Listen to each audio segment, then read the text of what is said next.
నమస్కారం, సుఖీభావ్కు స్వాగతం.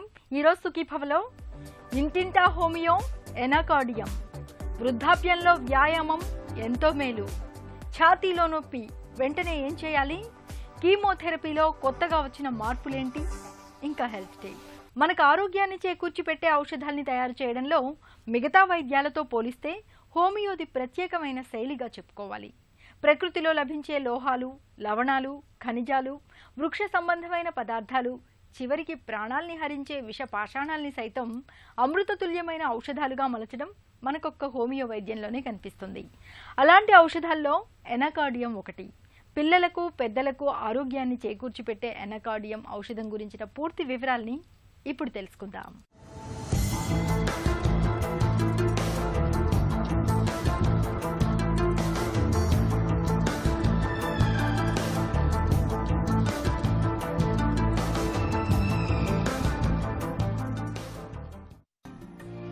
ఎనాకార్డియం నల్లజీడి గింజల నుంచి తయారయ్యే ఈ ఔషధాన్ని మతిమరుపుతో బాధపడే వారికి ఒక ప్రత్యేకమైన ఔషధంగా చెబుతుంది హోమియో వైద్యం.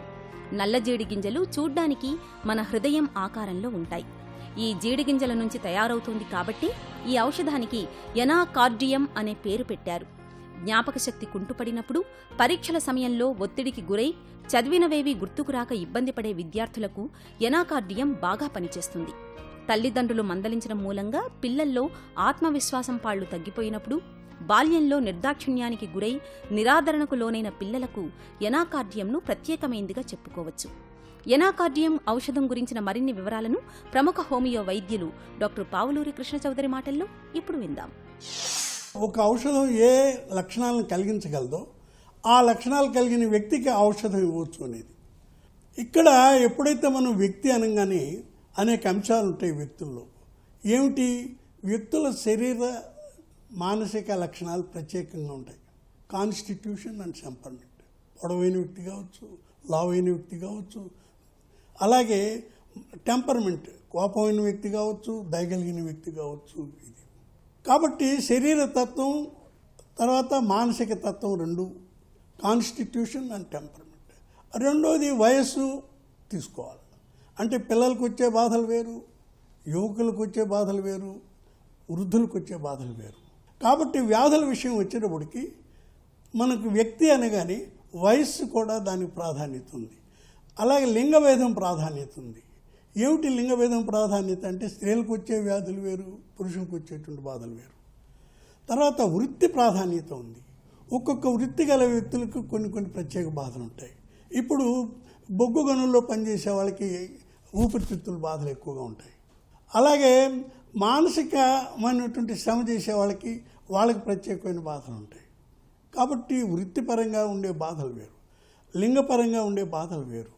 తర్వాత వారి యొక్క అలవాట్లు, కొంతమందికి మంచి అలవాట్లు ఉంటాయి, కొంతమందికి రేపు మాపు కూడా ఆల్కహాల్ కావాలనుకోండి, అలాంటి సందర్భంలో వాళ్ళకి కావాల్సినటువంటి ఔషధాలు వేరు. ఇలా ఈ భేదాలన్నింటిని కూడా గుర్తుపెట్టుకోవటం అనేది మనం వ్యక్తికి ఇచ్చేటువంటి ప్రాధాన్యత.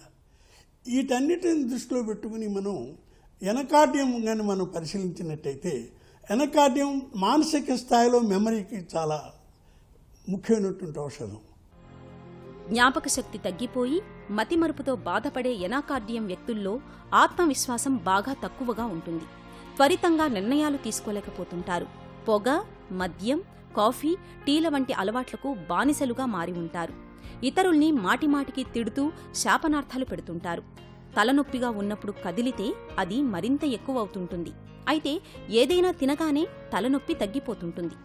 ఎనాకార్డియం వ్యక్తుల్లో ఇదొక ప్రత్యేక లక్షణం. శరీరంలో ఎక్కడో ఏదో బిగుతుగా పట్టుకొని బాధిస్తున్నట్లుగా ఉంటుంది. చుట్టూ ఉన్న వాళ్ళని ఎవ్వరినీ నమ్మరు. తరచూ ఆత్మహత్య ఆలోచనలు చేస్తుంటారు. ఈ ప్రత్యేక లక్షణాల్ని గుర్తుంచుకుని ఎనాకార్డియం ఔషధాన్ని ఎంపిక చేసుకోవాలి. ఇప్పుడు పిల్లలు ఉన్నారనుకోండి, పిల్లలకి పరీక్షల సమయంలో గుర్తుకు రావు, వాళ్ళకి మనం ఎనాకార్డియం ఆలోచించవచ్చు. తర్వాత లాయర్ ఉన్నాడు అనుకోండి, వెళ్ళి కోర్టులోకి వెళ్ళి వాదించబోతే అన్ని విషయాలు గుర్తుకు రావు, ఆ లాయర్కి ఎనాకార్డియం ఆలోచించవచ్చు. అట్లాగే వృద్ధులకి ప్రత్యేకమైనటువంటి ఔషధం ఎనాకార్డియం. వాళ్ళకు ఒక కాన్ఫిడెన్స్ కూడా తగ్గిపోతుంది, వాళ్ళకి ఎనాకార్డియం ఆలోచించాలి. తర్వాత ఒక విషయానికి వస్తే వెంటనే ఒక నిర్ణయం తీసుకోలేకపోవచ్చు. వాళ్ళకి ఎనకార్డియం ముఖ్యమైనటువంటి ఔషధం. తర్వాత శారీరకంగా తీసుకుంటే తలనొప్పి. ఈ తలనొప్పిలో కూడాను మనం ఎప్పుడు కూడాను ఒక లక్షణం తీసుకోగానే దాని లక్షణంతో పాటు మొడాలిటీ తీసుకోవాలి. అంటే ఉపశమనం, ఉద్రేకం. అంటే కదిలితే తలనొప్పి ఎక్కువ అవుతుంటే ఎనకార్డియం. తర్వాత తలనొప్పి ఉంటుంది, భోజనం చేస్తే తలనొప్పి తగ్గుద్ది. చూచారా, చాలామందికి ఆకలి వేసినప్పుడు తలనొప్పి ఉంటుంది, ఆకలి వెంటనే వెళ్ళి కానీ భోజనం చేస్తే తలనొప్పి తగ్గుతుంది. ఇది గుర్తుపెట్టుకోవాలి. తర్వాత ఇది తలనొప్పి వ్యాధే కాదు, ఈ మొడాలిటీస్ కూడా మనం గుర్తుంచుకోవాలి. తర్వాత ఏదైనా నొప్పి కానీ వస్తే ఆ వ్యక్తికి ఏదో మెలిపెట్టినట్టుగా బాధలు వస్తాయనుకోండి. ఒక్కోసారి ఆ మెలిపెట్టినట్టుగా బాధలు వస్తే ఆలోచించవలసినటువంటి ఔషధం ఎనకార్డియం. అలాగే సాధారణంగా కడుపు నొప్పితో ఎక్కువ బాధపడుతుంటారు. మామూలుగా దక్షిణాదిని ఉప్పు కారాలు ఎక్కువ తినడం, ఉత్తరాదిని ఇతర దేశాల కంటే కూడా. ఇలాంటి ఉప్పు కారాలు ఎక్కువ తిని బాధలు తెచ్చుకుంటే దానికి ప్రత్యేకమైనటువంటి ఔషధం పెప్టిక్ అల్సర్ గురవుతారు. దాంతో నొప్పి ఎక్కువగా వస్తుంది. వాళ్ళకి ఎనకార్డియం ముఖ్యమైనటువంటి ఔషధం. ఇక్కడ గుర్తుపెట్టుకోవాల్సింది ఏంటంటే ఈ పెప్టిక్ అల్సర్ పేషెంట్కి ఆహారం తీసుకుంటే ఉపశాంతి కలుగుతుంది. అది గుర్తుపెట్టుకోవాలి. తర్వాత ఈ ఎనకార్డియం వ్యక్తులకి మానసికంగా అటు చేయాలా వద్దా ఏమి తొయ్యదు. ఇనబిలిటీ టు డిసైడ్, అది గుర్తుపెట్టుకోవాలి. తర్వాత ఎనకార్డియంలో ఇంకో ప్రత్యేకమైనటువంటి నొప్పిలో ప్రత్యేక లక్షణం ఏంటంటే ఏదో బిరడా పెట్టి బిగించినట్టుగా నొప్పి వస్తుంది. ఆ వ్యక్తులకి ఎనకార్డియం వాడుకోవాలి. సాధారణంగా ఎనకార్డియం వ్యక్తులు ఒక మనుషులను నమ్మలేరు, ఒక విషయాన్ని గురించిన నిర్ణయం చేసుకోలేరు, తర్వాత వ్యక్తులను నమ్మను లేరు. ఇట్లాంటి వాళ్ళకి తర్వాత ఏదన్నా మానసికంగా ఎక్కువగా ఆలోచించి ఆ ఒత్తిడి తట్టుకోలేరు. వీటన్నిటితోటి వాళ్ళు ఒక్కోసారి ఏమవుతుందంటే ఆత్మహత్య చేసుకోవాలనేటువంటి నిర్ణయానికి వస్తారు. ఆ సందర్భంలో ఎనకార్డియం తప్పక ఆలోచించాలి. ఇప్పుడు మనసు, శరీరం లోపల బాధలే చెప్పుకున్నాం, కానీ చర్మం మీద కూడా కానీ గుల్లలు వస్తాయి, ఎరప్షన్స్ ఆన్ ది స్కిన్. ఎనకార్డియం చాలా మనకు ముఖ్యమైనటువంటి ఔషధం. అందువల్ల మనం వ్యక్తిపరమైన లక్షణాలన్నీ గుర్తుపెట్టుకోవాలి. వయస్సు, వృత్తి, లింగభేదం, ఆలోచన సరళి, అతను సమాజం పట్ల అతను ప్రవర్తించే తీరు. అందువల్ల వ్యక్తి, వ్యాధి రెండు గుర్తుపెట్టుకోవాలి మనం. వ్యక్తి, ఇలాంటి వ్యక్తి, ఆయనకు వచ్చినటువంటి వ్యాధులు ఇవి. ఔషధం, అప్పుడు ఔషధ నిర్ణయం కరెక్ట్గా ఉంటుంది. మనం వ్యక్తికి, వ్యాధికి మనం చక్కగా వాటుకున్నటువంటి ప్రత్యేకతలు గుర్తించుకుని మనం ఔషధాన్ని కానీ ఎంపిక చేస్తే, ఆ ఔషధాన్ని ఎంపిక చేసేటప్పుడు మనం పొటెన్సీ కూడా నిర్ణయించవచ్చు. ఈ పొటెన్సీ నిర్ణయం కూడా వీటి మీద ఆధారపడి ఉంటుంది. ఈ 3 అంశాలు హోమియోపతి వైద్యానికి ప్రత్యేకతలు. ఎనాకార్డియం జ్ఞాపక శక్తికి హోమియో వైద్యంలో ఒక ప్రత్యేకమైన ఔషధం. మతిమరుపుతో పాటు ప్రవర్తనాపరమైన లోపాలు, న్యూనతాభావం, ఇతర మానసిక సమస్యలతో బాధపడుతున్నప్పుడు తప్పకుండా ఎనాకార్డియంను ఎంపిక చేసుకుని వాడుకోవాలి. అజీర్తి, ఎసిడిటీ, గ్యాస్ ట్రబుల్తో బాధపడుతున్నప్పుడు, తిన్న తర్వాత పొట్టలో బాధలు ఉపశమించే వారికి ఎనాకార్డియం ఒక మంచి ఎంపిక. అలాగే చర్మంపై గుల్లలు లేచి చీము పట్టి బాధిస్తున్నప్పుడు ఎనాకార్డియం వాడుకుంటే మంచి ఫలితం కనిపిస్తుంది. తాగుడు, మాదక ద్రవ్యాలకు అలవాటు పడి వాటిని మానుకోలేకపోతున్నప్పుడు కూడా ఎనాకార్డియంను ఎంపిక చేసి వాడుకోవచ్చు. ఎనాకార్డియం 200 cc మాత్రల్ని ఉదయం, సాయంత్రం 4 చొప్పున బాధలు తగ్గే వరకు వాడుకోవాలి. Health news.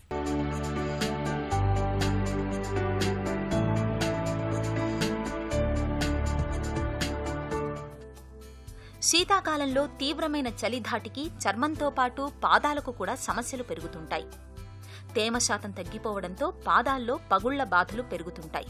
ఇలాంటప్పుడు కొన్ని ప్రత్యేక జాగ్రత్తలు తీసుకోవడం ద్వారా పగుళ్ల బాధల నుంచి మంచి ఉపశమనాన్ని పొందవచ్చు.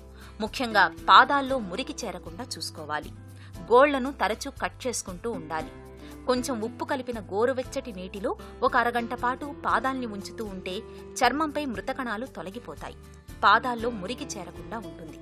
ఒక బకెట్లో పావు భాగం వరకు నీళ్లు తీసుకుని అందులో 1 స్పూన్ కొబ్బరి నూనె, 1 స్పూన్ విటమిన్ ఈ నూనె, 1 చెంచా వంట సోడా వేసి 1 అరగంట పాటు కాళ్ళు అందులో ఉంచాలి. ఇలా చేస్తే పాదాల్లో పగుళ్ల బాధలు తగ్గుతాయి. 1 చెంచా బాదం ఆయిల్, 1 చెంచా ఆలివ్ ఆయిల్, కొద్దిగా యూకలిప్టస్ ఆయిల్ను కలిపిన మిశ్రమాన్ని తరచూ పాదాలకు పట్టిస్తూ ఉండాలి. పాదాలు మృదువుగా మారతాయి. ముల్తానీ మట్టిలో గులాబీ నీరు కలిపి పాదాలకు పూత వేసి పావు గంట అయ్యాక కడిగి మాయిశ్చరైజర్ రాయాలి. తరచూ ఇలా చేయడం వల్ల చర్మం మీద మృతకణాలు తొలగిపోతాయి, పగుళ్ల బాధలు తగ్గుతాయి.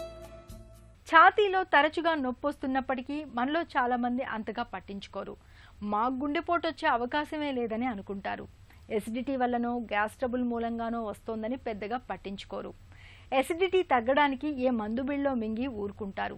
నిజానికి ఛాతీలో నొప్పి అనేది ఎసిడిటీ మూలంగా కావచ్చు, లేదా ప్రాణాంతకమైన గుండెపోటు కూడా కావచ్చు. ఏదేమైనా ఛాతీలో నొప్పిని నిర్లక్ష్యం చేయకూడదు. ఛాతీలో నొప్పిగా ఉంటున్నప్పుడు వెంటనే ఏం చేయాలో, ఎలాంటి ప్రథమ చికిత్స తీసుకోవాలో ఇప్పుడు తెలుసుకుందాం. ఛాతీలో నొప్పి రావటానికి ఎసిడిటీ కారణం కావచ్చు, లేదా గ్యాస్ ట్రబుల్ కారణం కావచ్చు. అది ప్రాణాంతకమైన గుండెపోటు కూడా అవ్వచ్చు. ఏదేమైనా ఛాతీలో నొప్పిని ఎట్టి పరిస్థితుల్లోనూ అశ్రద్ధ చేయకూడదు. ఎవరైనా వ్యక్తి ఛాతీ నొప్పితో బాధపడుతున్నప్పుడు వెంటనే 1 గ్లాసుడు మంచినీళ్లను తాగించండి. ఆ తర్వాత ఆ వ్యక్తికి సౌకర్యంగా ఉండేటట్లుగా కూర్చోబెట్టడం కానీ పడుకోబెట్టడం కానీ చేయండి. బిగుతుగా ఉన్న బట్టలను వదులు చేయండి. అందుబాటులో ఉంటే వెంటనే ఆస్ప్రిన్ లేదా సార్బిట్రేట్ మాత్రను నాలుక కింద ఉంచి చప్పరించమని చెప్పండి. మాత్రను నీటిలో కలిపి ఇచ్చినా మంచిదే. ఇలా చేయటం వల్ల ఛాతీలో నొప్పి నుంచి మంచి ఉపశమనం ఉంటుంది. ఒకవేళ అది గుండెపోటైతే ఆస్ప్రిన్ లేదా సార్బిట్రేట్ మాత్ర మూలంగా రక్తం పలుచబడే అవకాశాలు పెరుగుతాయి.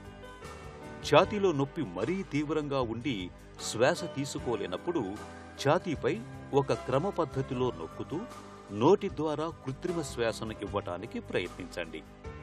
ఆ తరువాత సాధ్యమైనంత త్వరగా హాస్పిటల్కు తీసుకువెళ్ళాలి. శరీరానికి ఏమాత్రం శ్రమ కలుగకుండా ఏదో ఒక వాహనంలో తీసుకువెళ్ళాలి. హాస్పిటల్కు వెళ్ళాక కూడా డాక్టర్ వద్దకు వీల్ చైర్ మీద తీసుకువెళ్లాలే తప్ప నడిపించకూడదు. క్యాన్సర్ల కంటే వాటికి తీసుకునే చికిత్సల్ని భరించడం చాలా కష్టమని అనుకుంటారు మనలో చాలామంది. ఇందులో కొంతమేరకు నిజం ఉంది. కీమోథెరపీ చికిత్సతో ఒకప్పుడు చాలా రకాలైన దుష్ఫలితాలు కనిపించేవి. జుట్టు ఊడిపోవడం, చర్మం, గోళ్లు, పళ్ళు అన్నీ పచ్చగా మారడం, విపరీతమైన నీరసం కమ్ముకొచ్చేవి. అయితే ఇదంతా గతం. ఇప్పుడు కీమోథెరపీలో చాలా మార్పులే చోటు చేసుకున్నాయి. కీమోథెరపీతో తలెత్తే దుష్ఫలితాల తాకిడి చాలా వరకు తగ్గిందని చెప్తున్నారు నిపుణులు. క్యాన్సర్ల చికిత్సలో, ముఖ్యంగా కీమోథెరపీలో ఇటీవలి కాలంలో వచ్చిన ఆధునిక మార్పుల గురించి డాక్టర్ని అడిగి ఇప్పుడు తెలుసుకుందాం.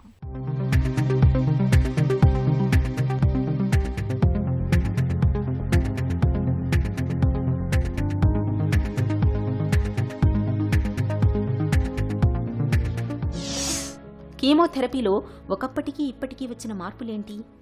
కీమోథెరపీ ట్రీట్మెంట్ ఫర్ ట్యూమర్స్లో ముందు ఉండేదానికంటే ఇప్పుడు in terms of drug administration, duration of administration, మనం ఏ షెడ్యూల్లో మందు ఇస్తున్నాము, ఇవన్నిట్లో కొన్ని మార్పులు వచ్చినాయి.